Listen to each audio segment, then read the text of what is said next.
Bom dia, pessoal. Como vocês estão? Eu espero que estejam bem. Hoje nós vamos ter a segunda aula do módulo 8, falando sobre a igreja. Nessa segunda aula, a gente vai tratar sobre o poder e declínio da igreja. E vamos recapitular um pouquinho. Jesus, antes de ir ao céu, ele instituiu a sua igreja através dos apóstolos, né? E ele pediu que eles esperassem em Jerusalém até que fossem revestidos de poder. E eles obedeceram, ficaram 50 dias esperando, orando, buscando o Senhor. E aí se cumpriu o dia de Pentecostes, que está lá em Atos 2, do 1 ao 4. Estejam lendo aí.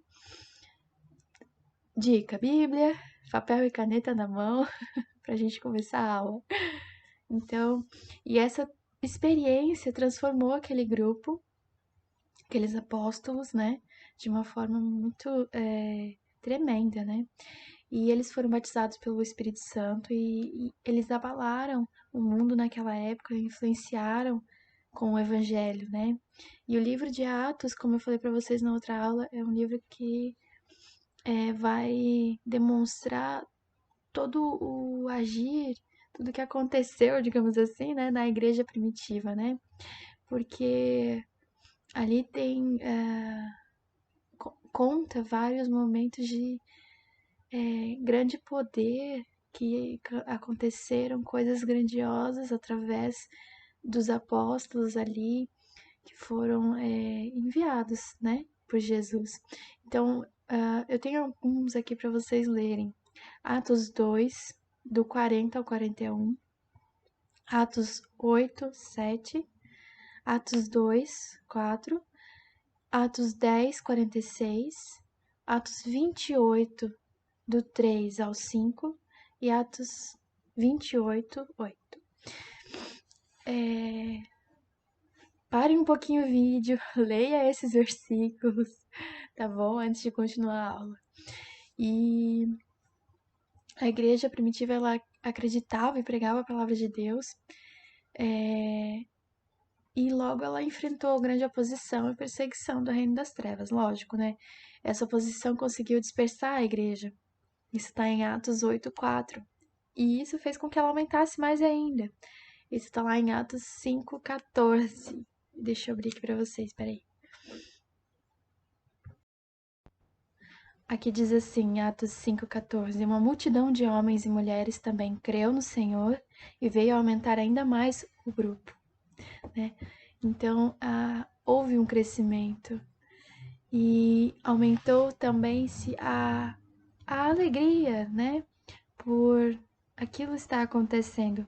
Atos 5,41 diz assim: Os apóstolos saíram do conselho muito alegres, porque Deus havia achado que eles eram dignos de serem insultados por serem seguidores de Jesus. Eles estavam felizes com tudo que estava acontecendo, sendo insultado, não sendo insultado, podendo pregar a palavra de Deus, sendo agredido por causa da palavra de Deus. Eles estavam felizes com o crescimento e com a igreja de Jesus crescendo, a noiva de Jesus sendo edificada, né? O corpo estava sendo edificado. Então, a igreja se tornou popular e começou a sofrer influência de coisas do mundo. Foi perdendo, com o tempo, a convicção da separação das coisas do mundo e recebendo impurezas, né? Como se fossem certas.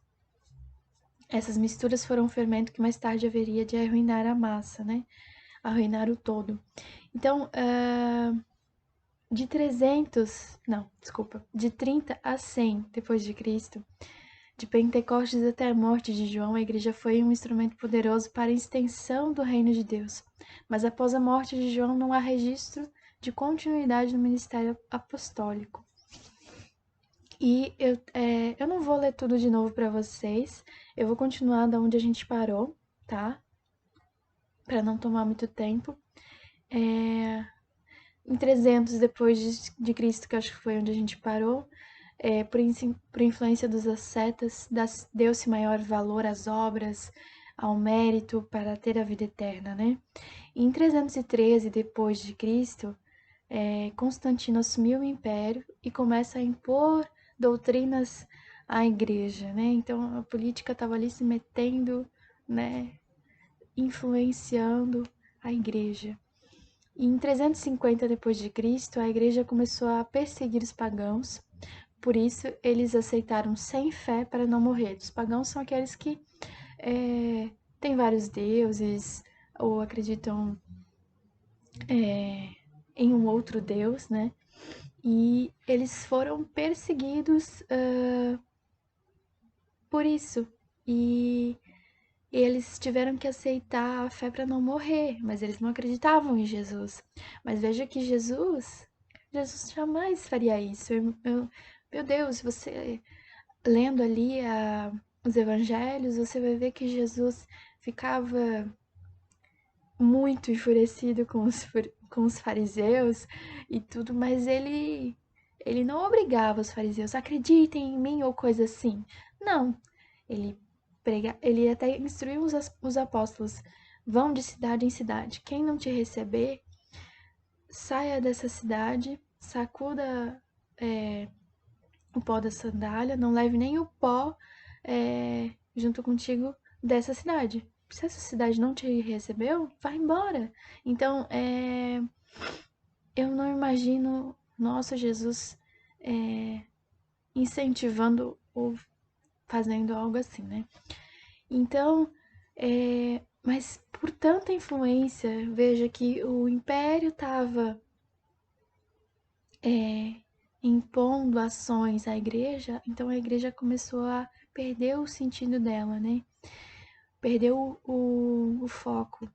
Em 380 depois de Cristo, Roma é declarada a autoridade suprema da igreja, e em 392 depois de Cristo aumentou a perseguição contra os pagãos, sendo os tais sujeitos à pena de morte. E em 400 depois de Cristo, o batismo passou a ser considerado desnecessário e sem importância, porque os pagãos tomaram conta da igreja e para eles o batismo pouco significava. Porque, claro, né, a pessoa não se converteu, ela não recebeu Jesus, ela aceitou por obrigação. Aí os pagãos começaram a crescer ali e para eles aquilo não tinha importância, né? Então veio-se aí 1000 anos de trevas. E sobre esse alicerce foi edificada a igreja da Idade Média, a Idade das Trevas. E é claro que deu só de você ver ali várias pessoas sendo obrigadas a seguir uma religião e aí elas querem ter os seus impor os seus direitos, digamos assim, na religião, as suas crenças na religião, houve uma decadência, caiu muito o nível, né? E a decadência da humanidade em termos de civilização, de organização e também de religião atingiu níveis absurdos. E nessa época foi escrível um tempo lá muito triste da história, né? A igreja não era mais a igreja do Senhor, era um falso sistema religioso que levava o nome de Cristo. Isso por causa da infiltração pagã. Foram feitas mais e mais concessões para tornar a sua permanência, né, na igreja mais confortável. Só que nós sabemos que permanecer em Cristo, permanecer vivendo o Evangelho, não é confortável. Mas ali eles queriam que aquelas pessoas permanecessem, então fizeram várias concessões para que elas ficassem ali, né? E essas concessões acabaram banalizando a igreja, afastando-a cada vez mais dos seus fins. Algumas concessões. Produziram-se liturgias e formas de orações, né? Os não salvos que não conheciam a Deus não sabiam também orar. Então, portanto, precisavam de rezas, como eu falei na última aula, né?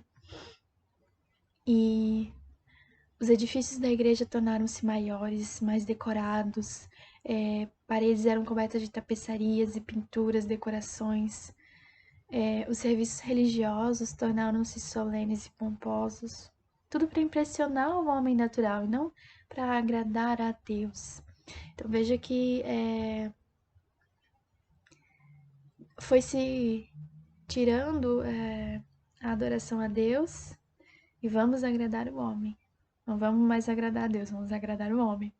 Então, os pagãos estavam acostumados a adorar deuses e lugares sagrados. Então, rapidamente transformaram esse costume na adoração dos santos, né? Os primeiros apóstolos, a adoração a Maria.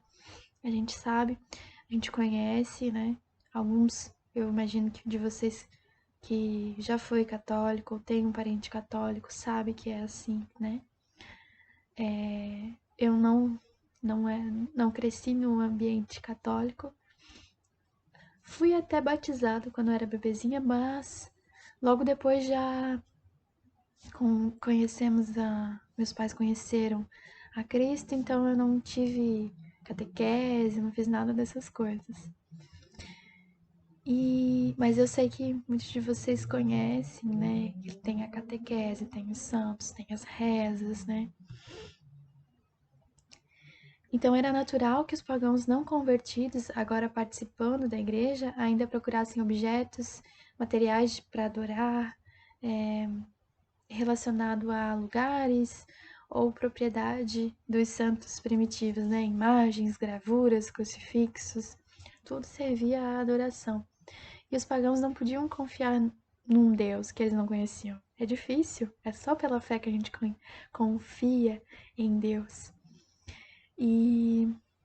Mas eles não conseguiam confiar no Deus, e por isso cresceu a confiança nos bispos, né? E as palavras deles se tornaram lei.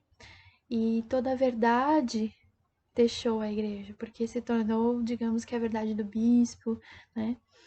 E com toda a autoridade provinha de Roma, a capital do império, era natural que as pessoas encarassem também como capital religiosa, né? A igreja de Roma. E a igreja de Roma começou a reivindicar esse direito, essa primácia, em assuntos eclesiásticos, e da mesma forma como o Estado tinha esse direito, né? E Roma começou a procurar coisas que substanciassem essa primazia, né? Então eles declararam que Pedro foi o primeiro papa, como eu falei na última aula para vocês.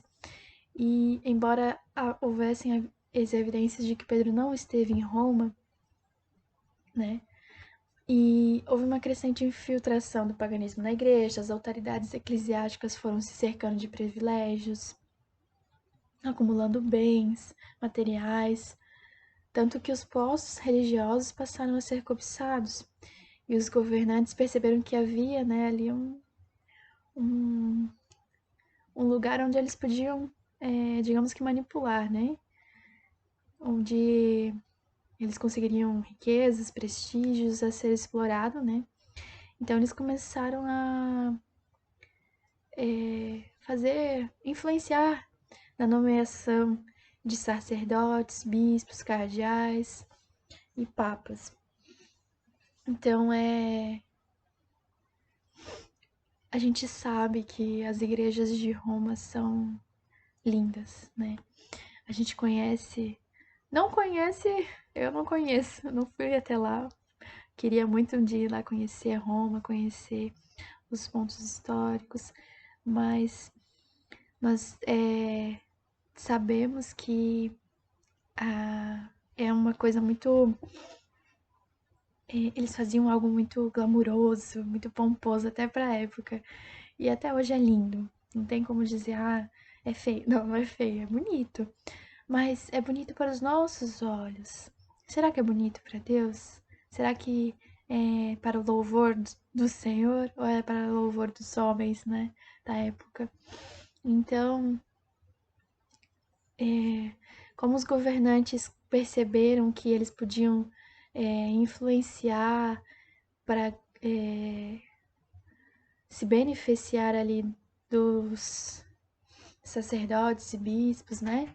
Então eles colocaram pessoas que não tinham qualificação religiosa, homens de moral reprovável, e acabaram esses homens ocupando os mais altos postos da hierarquia da igreja. Então, isso aí houve um grande declínio. Então, será que Deus esqueceu do seu povo ali? Deus esqueceu dos seus filhos nesses 1000 anos e não houve ninguém que dissesse: não, para, vocês estão fugindo do foco, o foco é Cristo, o foco é o Senhor, não a nossa vontade, né? Então, da mesma forma como aconteceu com Israel no passado, que houve acho que foram 400 anos de silêncio do Senhor, né? Deus nunca permitiu que a luz da verdade se apagasse. Está lá em 1 Samuel 3:3. Através de toda a história do Velho Testamento, os filhos de Israel, Deus preservou sempre um remanescente de pessoas que se apegavam à verdade. Então, jamais acontecerá que Deus fique sem uma testemunha na terra. E ao longo de toda a história do homem, sempre existe uma reserva de homens de fé com um fermento apartado para fermentar a massa no momento certo, né? A massa é o povo, né? Então, leiam 2 Reis 19:31 e Romanos 11:5 tá falando assim. Deixa eu achar aqui. A mesma coisa também acontece agora, isto é, por causa da graça de Deus, ainda existe um pequeno número daqueles que ele escolheu. Então, sempre vai existir um pequeno fermento protegido, sabe, de toda a influência maligna, né? Então, durante esses 1000 anos de trevas, quando a igreja era totalmente dominada e manipulada pelo poder monárquico, pelo império, houve uma inversão de valores, ao ponto de se dizer que os verdadeiros crentes eram aqueles grupos que a igreja acusava de heréticos, e os verdadeiros hereges comandavam a igreja. E o povo da Idade Média vivia enganado pela tradição dos homens, por falsas doutrinas, né? Que lhe faziam exigências absurdas, né? Eles viviam numa ignorância, né? Sobre a verdade, né? Sobre a verdade do Senhor. Então, essa é a aula de hoje, falando sobre o poder e declínio da igreja, tá? Deus abençoe vocês. Até segunda-feira. Fiquem com Deus. Tchau, tchau.